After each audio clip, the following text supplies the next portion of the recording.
if John Edwards is convicted, he could serve time in jail. So was this a wise move on his part? I mean, as a legal guy, how would you counsel John Edwards? Ask me in 6 months when we know what the result of the trial is. Then we'll figure out whether it was a smart move or not. I don't know. I mean, it's important to point out this is a very unusual criminal prosecution.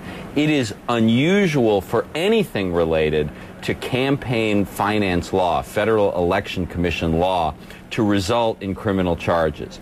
There have been, as far as I'm aware, no criminal prosecutions based on someone giving money that turns out to be not a gift but a campaign contribution. And just the structure of this case is very unusual. That's not to say it won't end in a criminal conviction, but there will be a lot of novel legal issues that the judge will have to sort out before this case even goes to trial. So, Jeffrey, just to boil it down so people understand, I mean, is it, you know, right. We know that John Edwards received hundreds of thousands of dollars from one of his political donors. But isn't the question is whether that was to cover up the affair so he could win an election, or whether it was just to cover up an affair and hide it from his wife? I mean, is that basically what the jury has to decide between?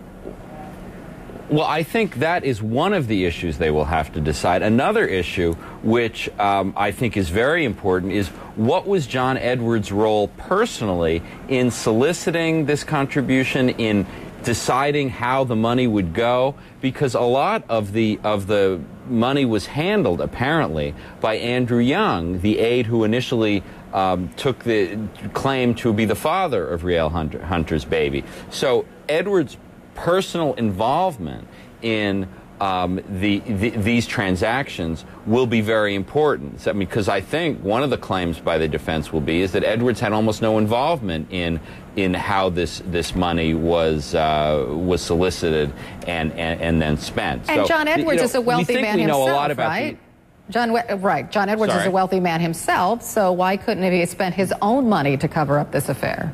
Why didn't he spend his own money? And another complication is this money came from Bunny Mellon, who was a philanthropist in Virginia, and Fred Barron, who was a wealthy trial lawyer in Texas. He's since died, so he will not be available as a witness, which will complicate matters probably for both sides in terms of determining what his intent in this whole process was. Well, you know, when you really think about how this trial will go down and the testimony that will be heard, this could be one of the most sordid trials ever. I mean, as far as a trial of a political figure.